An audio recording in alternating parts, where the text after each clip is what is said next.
What is going on, everybody? It's Alex coming back at you with another video. And today we are continuing the guest mock draft series with Cam Marino here from the Falcons. Cam, introduce yourself. Say hello to the fam. What's going on, everybody? Hey, Alex, I appreciate you having me today. I can always talk draft, especially with you. So I'm excited to be here. I'm ready. So let's do it. Let's do it, man. Well, I'm going to start the draft off. We will unfortunately be hearing some teams calling up for trades. Just based on the RNG of this, we will not be taking them. But luckily, I luckily turned down the computer volume, so it's not going to be blasting in your ears. But we're just going to discuss each pick. And holy shit, the board fell pretty damn nice for us. I'll just admit that. We got some pretty top tier talent. But Cam, you and I are going to be discussing it's just we're going to be doing a co-mock pretty much, but we're selecting for the same teams. And I will say this is the luxury that we have. We're not picking for any other team. So honestly, if we end up making a mistake, could just give a couple of picks saying, hey, we can go here or here. Talk about, because I know that you have insider information with the Falcons. I do a lot with the 49ers as it is. By the way, I just like this, it doesn't regard us, but I found out that Andrew Booth is not going to be a first round pick and Travis Jones will be. So that's quite fun. Travis, so I can see it. Dude, I love Travis Jones. So at this pick, I think you and I might be on the same page with this one to start out. There's someone who shouldn't be here. Yep. I would say definitely Kayvon Thibodeaux would be at this pick here. I know that they like him. Listen, it'd be surprising if the Falcons would look at him here and say, I said that they like Jermaine Johnson in the past week, but, you can't look at a guy like Kayvon at the same position. Whatever character concerns he has, undoubtedly he's the best player on the board here. He's a star pass rusher. He's got everything in his toolbox. Fits just about every scheme, and especially Atlanta's with Dean Pease, who puts a high emphasis on pass rushers. It's got to be Kayvon, Alex. Am I wrong? Absolutely. No, I totally agree with you. I think Kayvon should be the number 2 overall pick, to be fair. But assuming, given how Kayvon is now the betting favorite at number 2 overall, given the guys on the board, would you be looking more at Jermaine Johnson, Garrett Wilson, or a trade back? So in the scenario that Thibodeaux wouldn't be there, the guy that I'd definitely look at would be Jermaine Johnson, the pass rusher from Florida State. He's sort of similar to a lot of guys that have seen success in the NFL just based off of their size. You can even compare him to a guy like Marcus Davenport, just based on, banking on traits and athletic ability. I can see why Terry Fontenot, the Falcons general manager, would like him. Obviously, there's a conversation to be had about a wide receiver. Just looking at the board, it looks like we could pick whatever receiver we want. First to come off the board, Garrett Wilson, obviously a star. Drake London, followed by Jameson Williams. I don't think Olave is probably going to be in consideration at pick 8. But you know what? I don't really think that they're going to go wide receiver. I don't think that's the direction that they want to go. I know that there's been a lot of talk about wide receiver at 8. But I think in the scenario where it's between Garrett Wilson and Kayvon Thibodeaux, I'd put a 90-10 on Thibodeaux, and I'd be shocked if it was a wide receiver here. Well, we are definitely going to be choosing KT. It is feasible because RJ, my buddy at the Niners, said that the hate is real. The hate for KT is real, but the question is that hate enough is it basically crossing the red line for a lot of people? That is going to be an answer that's questioned at the 2nd overall pick. And obviously every pick after that as well, but there is a legitimate chance that he goes. But when you're looking at a team like the Falcons, you can disagree with me about this, but I think that this team is definitely trying to build with pieces for the future more than anything. And getting somebody like KT, where even if he has these personality issues in the short run, getting more pieces around him might be able to be the best option for the team in the long. Absolutely. I agree. And listen, Alex, I was looking at the draft log. I saw Kenny Pickett go at 20. I think the Falcons probably move up if he was there at 20, just based off of needing. Really? I mean, you know what? I think he's almost a lock for a top 15 pick. Yeah, he goes 20 to the Steelers. It's probably a lock to go top 15. I was talking to a guy who said just about every team in the NFL likes Kenny Pickett, and the Falcons were included. He said that there was a possibility that he'd be in contention at pick 8. I don't personally believe that he would be the guy, but if he was at 20, I'd be shocked if Atlanta didn't even call. So really, okay. So you think that? Yeah. So question about that. Do you think that they would be willing to move up for a quarterback given the class? You know what? You're right. It depends on how their board is set up. Like I said, Kenny Pickett's a guy who has love from just about every team in the NFL, just about all 32.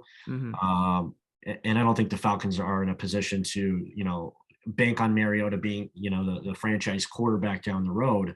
Obviously, looking at the quarterbacks here at 43, we've got Matt Corral and Sam Howell, two great quarterbacks in itself. So, there's two sides to every story. Do you want Pickett, or are you okay with sitting at 43 for a guy like Matt Corral? So, yeah, I definitely agree. Obviously, personally, I have Matt Corral and Sam Howell higher than Pickett, but I know that the NFL is definitely much higher. So that's where you have to twist realism into these mock drafts. I guess we'll see how the board falls for Atlanta. Oh yeah. So right now, obviously the quarterbacks are in play for the future, but we also know if you are interested, we have George Pickens on the board. I think that being a true X wide receiver might be a pretty solid option for the team. Feel free to disagree. Yeah, so Alex, I'm looking at the linebackers, and I saw that Devin Lloyd was still available. This is a no-brainer. Okay, he's a top 10 talent. A lot of teams love him. Falcons just lost Foyce and Alakun, so they do have some, and they can explore the financials behind Deion Jones, who is a little bit of a cap-heavy type of guy who they might look to move in the near future. You can't pass on Devin Lloyd. He's too good. Teams love him, and I'm shocked he's at 43. So I mean, it doesn't seem very feasible for him to be there at 43, but we have seen some crazy things happen. Obviously, DK Metcalf was projected at pick number 8, and then all of a sudden he's down like 64 or some crazy shit like that. So obviously there is a chance that somebody of Devin Lloyd's caliber could be there, but obviously I like Leo Chanel a lot. I know that Foye's role wouldn't be the one that Leo would take over though. So I definitely like being able to get BPA. We got two players that definitely should not have been at those picks. Right. Yep. So looking at 58 right here, I'm shocked to see Matt Corral still on the board. Honestly, shocked to see Sam Howell on the board as well. Listen, I'll tell you right now, the Falcons love Matt Corral. Arthur Smith was on the Ole Miss staff in 2010. They've also got Rustin Webster as one of their executives. He worked with Monty Kiffin, who is now in Ole Miss in Tampa Bay for just about 10 years. So there's a lot of connections behind that. I think the Falcons, they probably will think long and hard between Sam Howell and Matt Corral. Obviously, Arthur Smith spent some time at North Carolina himself as a coach. So this is going to be an interesting conversation. I think Matt Corral is probably the best name going forward. Just fits their offense. I think he's going to do well in Atlanta. So I'm going to take him here at 58. Alex, what do you think? Yeah, I think that would be a smart move overall as well. Matt Corral behind. So we've taken two Oaks Christian kids, which that was my high school right there. So basically Matt Corral as well as KT both played for Oaks. It would be kind of a pretty cool reunion right there over there in Atlanta. And I think that if you are going to have Marcus Mariota be a mentor, I think his impact will be best felt on a guy of the quarterback nature of Matt Corral versus Sam Howell. Is a little bit more physical and more power as a runner versus Matt Corral is a little bit more built to be a mirror image of Marcus Mariota. Yep. So I'm looking at, listen, the first place I'm going to look, as a GM or a hearsay GM, I'm going to look at the top of the board. Who's the best player on the board right now? And I looked and I saw Breece Hall, right? He's arguably a consensus running back 1 or 2. I personally have him as my number 1 running back. And the Falcons, I think they could benefit from adding a guy like him. He's so twitchy. He's so, quick on his feet that I think he could succeed really well in an Arthur Smith wide zone type of scheme where he can cut inside or cut around the tackles. I think Breece Hall is incredibly talented, comes from a very talented offense. And you'll disagree with me here, but I think Purdy, the quarterback, is he did some work for Breece a little bit. I think he's a good quarterback in himself. Obviously, he's going to come off the board a little bit later, but listen, I'm taking Breece Hall here. I think he's a great addition for the Falcons and what they want to do offensively. Also looking at the board, I see James Cook. The Falcons are also high on James Cook. He's got some sort of an Alvin Kamara type of vibe to him. Obviously, Fontenot was a part of the New Orleans Saints executive office, and Kamara's done some great things in New Orleans. But I gotta go with Breece Hall. So behind the curtain here, I have Alec Pierce as my number 25 player in the draft. Okay. So Yeah, so definitely somebody at pick 82 that I would personally like to be looking forward to, just foreshadowing what we could be doing. But 100%, I have Breece Hall. Like here, I'll show you my official big board. So based on the guys on the board, I'm really high on Brian Asamoah, Alec Pierce, and Breece Hall. So I like all it. three of those guys, I think, could be all stars in their own role here. Obviously, we Sure. already addressed the linebacker position with Devin Lloyd, which I think would be a much better value fit. But yeah, Breece Hall all day. If he's here at 74, which he won't be, we'll just be candid. He won't be. But if somehow, some way he is, I think that would be an absolutely phenomenal option. But Cam, I think we do need to address the wide receiver position in some way, shape, or form. Yep. I like it. I like your boy Alec. I think he's a great fit for the Falcons.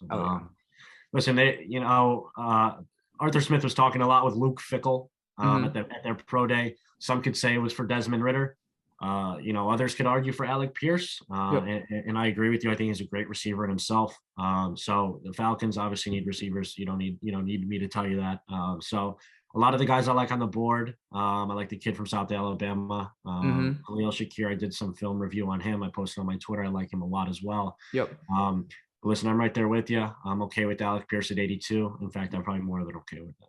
Yeah, no, Alec Pierce, I mean, 4.41 speed at 6'3". I mean, if you want your on sale version of Drake London, who has even better speed, it's gonna be very tough to kind of get away from that.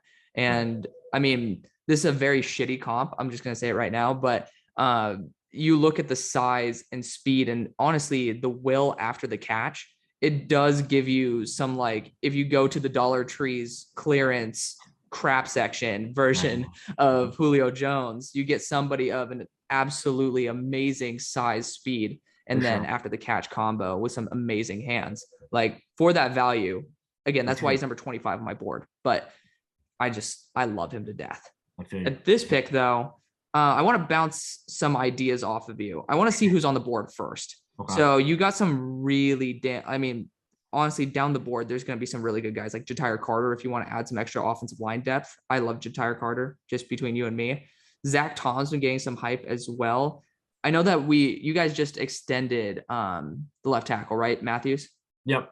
Yeah. So obviously not going to be looking to spend a premium position on that one. Right. But based on the board right here, I'll just say I'm loving the idea of potentially using Brandon Smith as a box safety. But I mean, that's just because the guy's freaky. He's 250 pounds, who can run a 4.5 flat, just ridiculous. But who on the board is enticing you at this spot? So this is going to be interesting. Go ahead and show me the safeties. I want to see who's on the board at the safety position just before I. Okay. Yeah, it's nothing special. Okay. Yeah. So this is actually going to be interesting. So the guy that I was looking at was actually Wan'Dale Robinson. Okay. Yeah. I love him. Okay. I love him. And I also love Justin Ross, who I'm looking at. Analytically, Justin Ross is supposed to be a really, really good receiver. Obviously went down with an injury, but he was arguably a prolific talent before, his injury. Tyquan Thornton down there also ran very fast. But listen, Arthur Smith, his offense, and you know how explosive and electric Wan'Dale Robinson could be. The possibilities are endless, right? Absolutely. So I think that they're in a position where double dipping at wide receiver would be something that I would consider a best case scenario, especially when you can come away with a guy like Wan'Dale Robinson and Alec Pierce. I think that's, two opposite types of wide receivers who can work off of each other extremely well. I think Wan'Dale himself is a great fit in this offense and somebody that I think they will probably target. He's going to go earlier than this, I'll tell you that. But just as the current GMs, you and I think I got to go Wan'Dale. And I like your boy. I like your suggestion. I like your suggestion as well. I can't look at my boy Wan'Dale and turn a blank eye to him. But I like Brandon Smith, like you said as well. I think he'd be a great fit who can also pass with. So. Brandon Smith just brings all the upside in the world. If you want to just send a flyer on somebody to use everywhere, that's going to be somewhere where you want to go. Totally agree with you about Wan'Dale, because again, I mean, how much longer are you guys going to be able to keep Cordarrelle Patterson? That could be your guy, because again, he came into Nebraska, was a pure running back, and just absolutely lit it up. So I'm totally on board with you. I love Wan'Dale here. Was going to get there as well. I think that even Martin Emerson, could have been a pretty good, that would be good value. Oh yeah. Yeah. So we'll see. I forget when our next pick is, but another guy I have really high is Myjai Sanders. Adding another edge rusher, I mean, I Yeah. think wouldn't be a terrible idea. He's light, But man. So I don't know how great of a fit he is in Atlanta's scheme. yeah, They like the big dudes. I was at the combine and I watched him.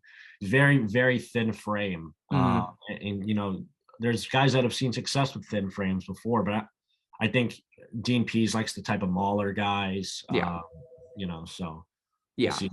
But definitely. I totally agree with that part. I will say he was 20 pounds randomly lighter because of some apparent like dysentery sickness. So yeah, I saw that. that sucked. But no, I totally agree with that. It's just for me, I saw BPA. I was like, screw the fit at that point. He's like my number 38 guy on the board. Right. But at this spot, I mean, I'm looking, I mean, there, I don't really see anybody I'm that excited for in this edge group. Also, Right. Cade Hall, pretty sure he returned. I don't know why TDN can't update their board. GDN, yeah. Sometimes they've got guys that are stuck on here and that they haven't. Yeah. Yeah. So I want to throw an idea out to you. Yeah. I really like the potential of Max Mitchell as a Okay. developmental right tackle. Okay, you're right. And I definitely think that his addition to the squad might be something that is best suited for the team in the long run. And I'm looking at the rest of the guys on the board. I'm not getting excited.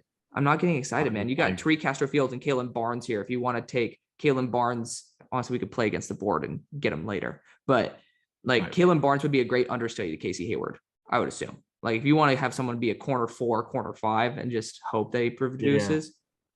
Yeah. 4-2-3. Something interesting I'll throw out to you is I'm looking at Darion Kendrick right now. I could be wrong, but I'm almost 100% sure he was AJ Terrell's teammate in college when he was at Clemson. Yes. I think he had some off the field issues as well. So I think they could have him. I think round 5 is probably just about right for him. Yes. I don't know if they're in a dire need for cornerback. They just went and got Casey Hayward, which by the way is an awesome signing. Sorry. No, you're good. That was a big plus move. Awesome signing. Obviously shares an agent with a couple of those guys on the Falcons. But listen, I think they have a hole at safety. And I appreciate that you brought up the offensive line because too often we were watching Matt Ryan, his pants were getting a little bit too green. True. So I think that they could, like you said, add to the interior. The only thing that I'd add is that they've put a lot of capital on the outsides of their offensive line. Obviously, like we brought up earlier, Jake Matthews is back on a bit of a bigger deal. They traded up into the first for Kaleb McGarry a couple years ago. I think that they like he fits what they do offensively. I don't know if they're in a dire situation where they think that they need to move on from Kaleb McGarry. And in that scenario, I think in the first or second round, they'd be considering an offensive tackle there as well. Absolutely. In round 5, I'm not sure if that's really where you want to take a swing tackle. I don't know how you see Max Mitchell, but I don't know if he'd step in right away into his starting role. Probably would be one of those, swing type of guys who has potential to play a little bit more later on. But I think that they have a little bit of a hole at safety. They've added, to that group a lot in the past. Richard Grant, namely, just last year. I'm looking right now. Reed Blankenship is a guy who I think makes a lot of sense, especially looking at how how Dean Pease ran his offense in Tennessee. I think he was an incredible fit. Yeah. He plays just like Kevin Byard is a name that he was comped to by, I believe, Jim Nagy. So I don't know if that would be a reach. I haven't done a ton of film study on Blankenship. But I do know that he's been, he's been connected to the Falcons in some way this offseason. As of right now, I think that's probably where I'd go. I'd take a look at the interior offensive line and the interior defensive line as well, just to make sure there's nobody that they're really missing out on. Like you said, nobody really stands out. Nobody. Let's go to the interior defense just to look at, what type of tackles those are. I mean, you got Chris, go ahead. Yeah, you got like Thomas Booker in here and Haskell Garrett, guys who like got high pass rushing upside. You have someone who's freakishly raw, who wasn't used properly at Stanford. Otito is, he's going to be solid all around. But I'm looking at Chris Hinton, Michigan. His father was a very successful Atlanta Falcon. And he actually visit with the Falcons. His son, Christopher Hinton, right here. I think he visited with Atlanta today. Really? And then Noah Ellis, a little bit down on that line. Mm-hmm. Terry Fontenot drafted his brother in New Orleans. Obviously, a lot of drafting goes into bloodlines and family and how you're raised and where you come from. Obviously, his brother passed the test there in New Orleans. I think this would be a reach for him though. So I don't think he's going to be in contention here. Yeah. Listen, I'm going to pass this one over to you. I'm stuck, so I'm going to give this one to you. So I'll say this. So Darion Kendrick ran a 4.7, right? Mm-hmm. That might be on the grounds for safety role, but you also already have the instant chemistry with AJ Terrell.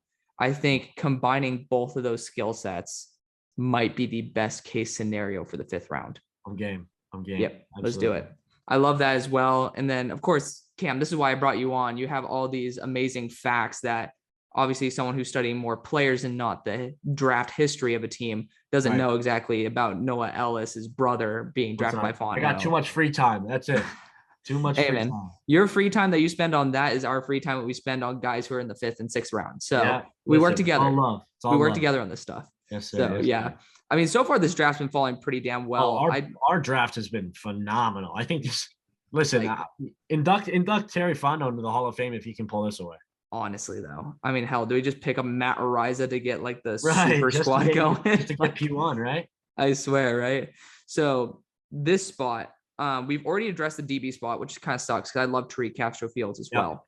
But again, you said you want to potentially address the interior of the offensive line. I love Ja'Tyre Carter. He's a tackle, if I'm not mistaken, who's going to be moving into guard out of Southern. I just love his drive. I don't know. Were you there at the Senior Bowl? I was not. Nope. I was not. Okay. So I had media access. So I got to watch every single rep that Ja'Tyre lost. And my God, I loved his work ethic. He actually seemed physically like pissed off. And that's something that I absolutely love. If I want a guard, like that is what I want. I want that mentality where if you mess up, you're trying to take it out on yourself and not other people. That's somebody I absolutely love. But again, you got guys like Christopher Hinton here, Noah Ellis. There are dudes who you could be drafting. Unfortunately, I still would have potentially taken JT Woods if he were here. That guy's a combine RAS. My boy got taken off the board as well. Yeah. So we've gotten a lot of dudes who've been taken off the board for us. So I'm going to leave this one up to you to start debating between guys like Ja'Tyre Carter and then the interior defensive lineman. Right. So I think the Falcons also met with Carter. If I'm correct, I think I read that on a tweet. Mm-hmm. Listen, I buy your conviction. Obviously you had boots on the ground there for Carter. Mm-hmm. Sounds like he came away impressed. I respect you as an analyst, so I'm ready to make the pick whenever you are. Let's do it. I'll never say no to some interior beef. Hell no. I love Ja'Tyre Carter, man. He brings so much energy and tenacity. Sure. And when you're going to be a backup offensive lineman for the start, that's what exactly the motivation you need to continue going and continue developing yourself. So I just love that as a locker room presence on its own. Listen, I'm taking Ariza if he's there. Hell yes. Don't do it to me. Oh, we're doing it. Okay. Screw it. We don't even need to talk about that pick. Okay. Even though Kalen Barnes is right there, I don't even care. Okay. Matt Ariza all day, every day. All day. I'll take P1 any day. Exactly, dude. Getting the best punter, A+ move. What else can you ask for, right? Exactly. I mean, people so underrate like punters. That is, if you're able to pinpoint the team, like where someone else is going to be starting, that seems to be pretty damn valuable. Yeah, for sure. You're in trouble if you don't have a punter, right? So yeah.